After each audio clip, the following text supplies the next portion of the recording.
tenemos invitado Juan Manuel Pucineri, secretario de Trabajo de la provincia de Santa Fe. ¿Qué tal? ¿Cómo te va? Y gracias por venir. ¿Qué tal? Buen día. Gracias a ustedes por la invitación. Juan Manuel, una jornada especial, pero el tema del trabajo en estas épocas es también un tema crucial, ¿no? Los índices de desempleo que ha dejado el gobierno nacional que se va están sobrepasando los 10 puntos en la República Argentina. Ustedes toman ese, en tu caso como secretario, pero ese Ministerio de Trabajo. ¿Cuál es el panorama que se han encontrado con respecto al mundo laboral en la provincia de Santa Fe? Bueno, el panorama es complicado porque los índices que vos señalabas, digamos, de desocupación, que son los índices oficiales en este momento, también tienen que ver con una caída del consumo, con una caída de la actividad, y esto ha repercutido también en el mundo de las empresas. Hoy, de acuerdo al relevamiento que hicimos en el Ministerio de Trabajo, estamos teniendo 300 empresas en toda la provincia con procedimientos preventivos de crisis. Es un número importante. Este procedimiento preventivo de crisis ha posibilitado encontrar algunas herramientas temporales y como para, de alguna manera, capear el temporal, como se dice. ¿Cómo cuáles? Básicamente la reestructuración del salario, permitiendo que un porcentaje del mismo se abone de manera no remunerativa, digamos. Eso ha sido esencialmente la asistencia que han tenido las empresas, lo que en lo financiero, como decías, representa una ayuda temporal, digamos, durante un tiempo, que lógicamente no tiene que ver con una cuestión definitiva, ni mucho menos.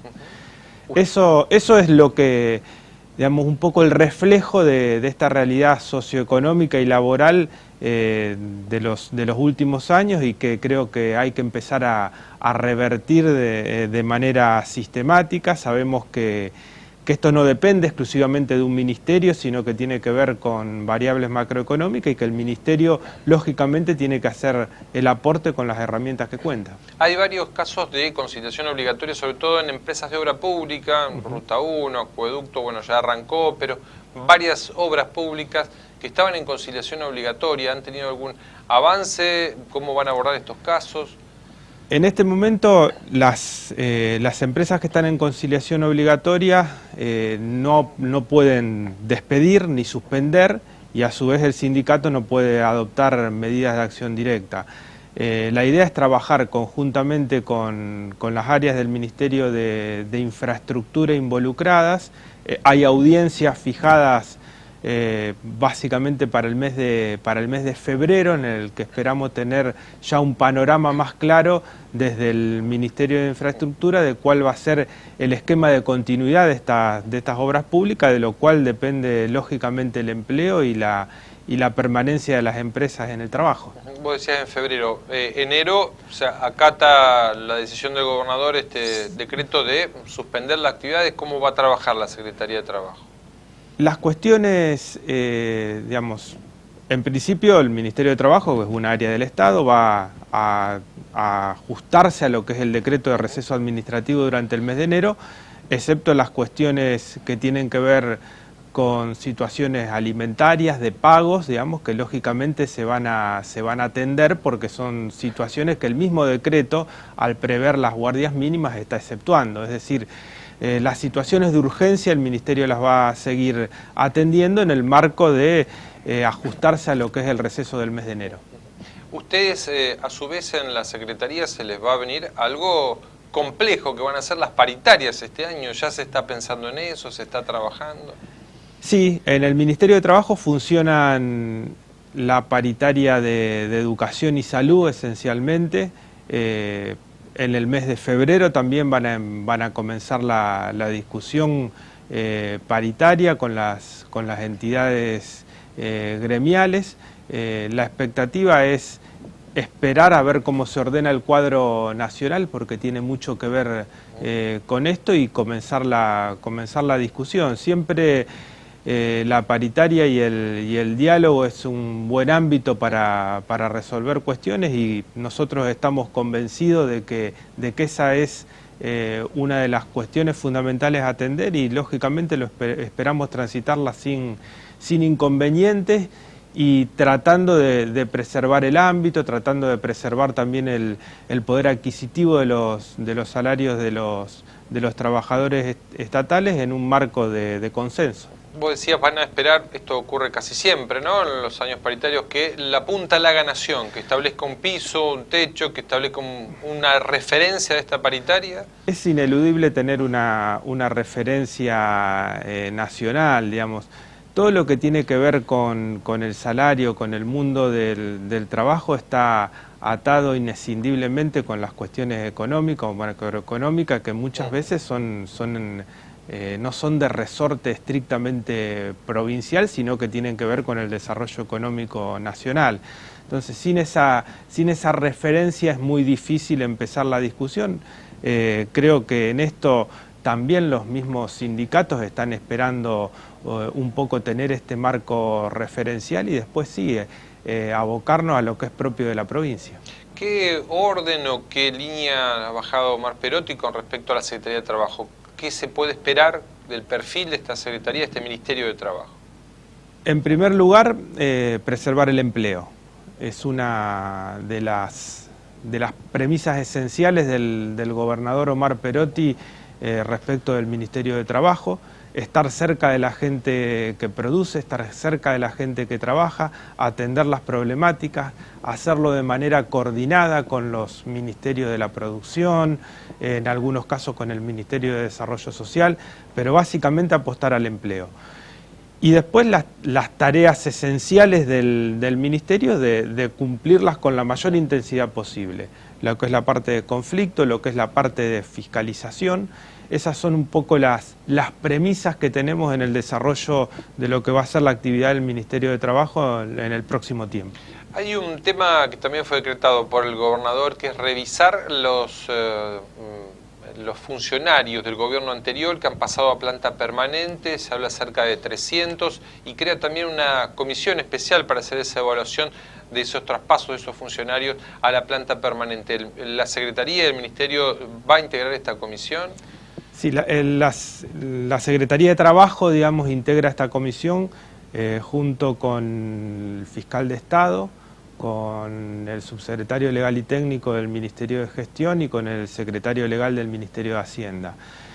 Esto tiene que ver básicamente con algo que se planteó desde el minuto cero en el cual fue electo el gobernador Omar Perotti.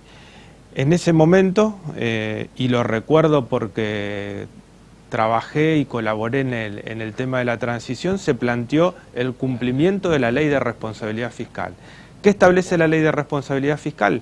Que en los últimos 2 trimestres del año correspondiente al fin del mandato no se pueden tomar decisiones referidas al gasto corriente que impacten de manera permanente.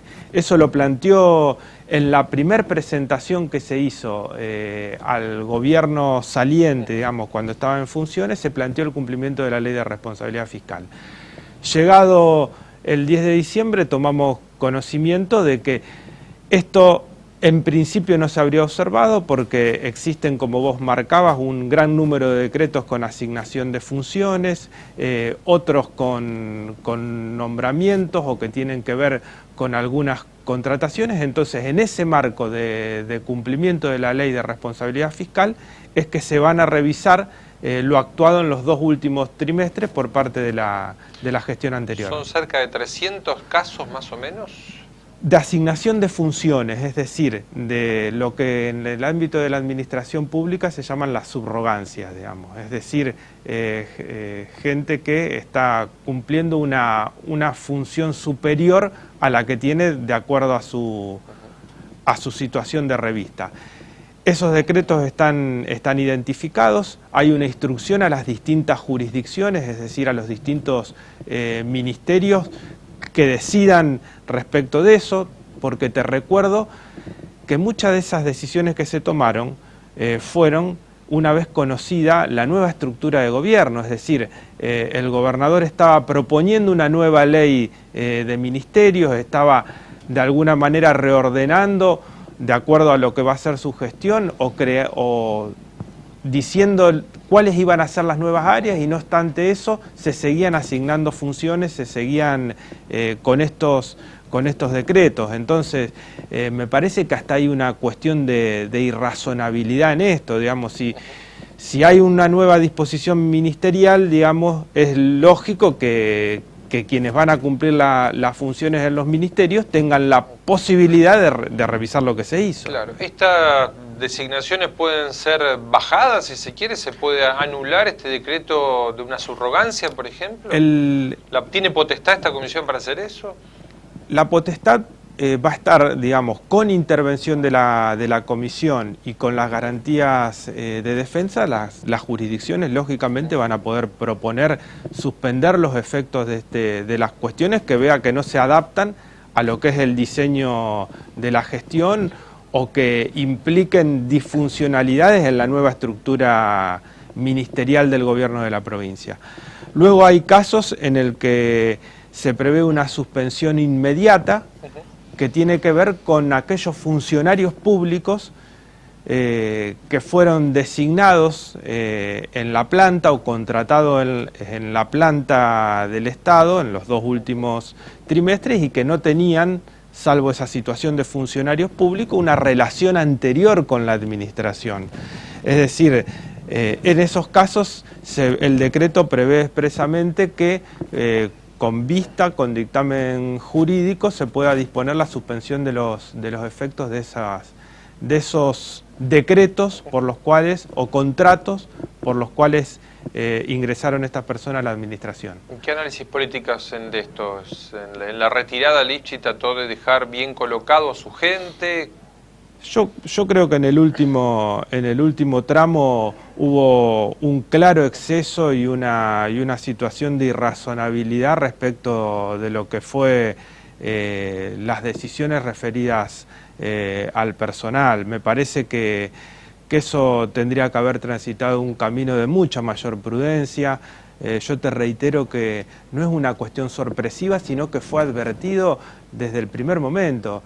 Se dijo, mire, cumplamos con la ley de responsabilidad fiscal, tengamos en cuenta esto. Luego hay una nueva distribución de ministerio, digamos, todo esto fue obviado y se siguió avanzando con la cuestión de estos decretos que se fueron dictando y que ahora indudablemente y obligatoriamente va a tener que revisar la comisión esta que se conformó a partir de la decisión del gobernador Perotti. Claro. Manuel, por último, ¿qué ha pasado con este decreto que el gobernador veta, a través del cual veta lo que era la expropiación del ingenio Las Toscas, un ingenio que en el norte es emblemático, que ha tenido muchas idas y vueltas, se iba a expropiar por parte del Estado provincial, la gente estaba cobrando un dinero? ¿En qué situación queda en este momento? Bueno, la situación del ingenio Las Toscas no es nueva, digamos, hace muchísimos años que viene con dificultades, digamos. Yo en este momento lo que puedo llevar es la tranquilidad a la gente de Las Toscas de que la asistencia del Estado se va a seguir brindando, digamos. Estamos trabajando fuertemente con el Ministerio de Desarrollo Social para que tome y atienda la situación de estas personas, que son alrededor de 150 personas, para que esa asistencia siga existiendo. Independientemente de eso, el veto del Poder Ejecutivo tiene que ver con cuestiones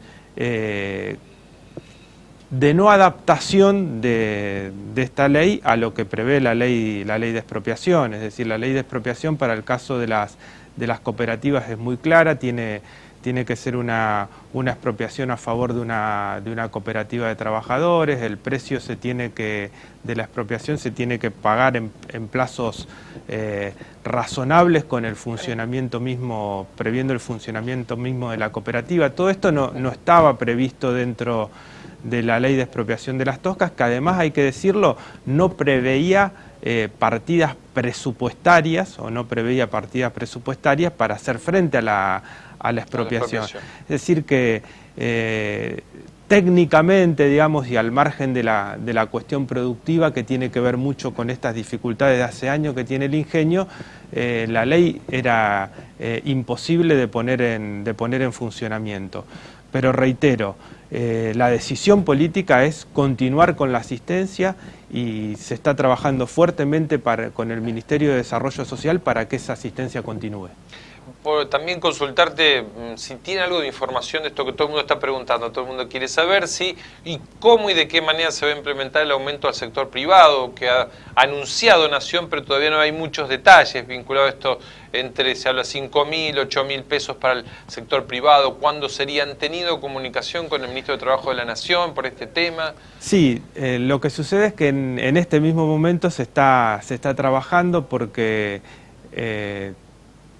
disponer un aumento que no sea en el marco de una negociación requiere una ronda de consultas importantes, digamos. Lo que podemos adelantar es que la suma va a ser remunerativa, es decir, va a tener las cargas sociales, las cargas sociales, y además de eso que va a ser a cuenta de la futura paritaria.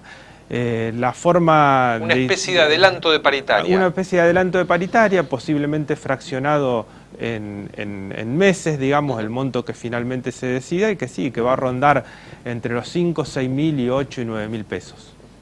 Muchísimas gracias por venir a charlar con nosotros, Juan Manuel, y seguramente en el transcurso del año otra vez te convocaremos para charlar. Con mucho gusto, gracias a ustedes. Bueno, felices fiestas para el equipo de trabajo que siempre nos atiende muy bien, y bueno, lo mejor para el año que empieza también. Muchísimas gracias. Gracias a vos.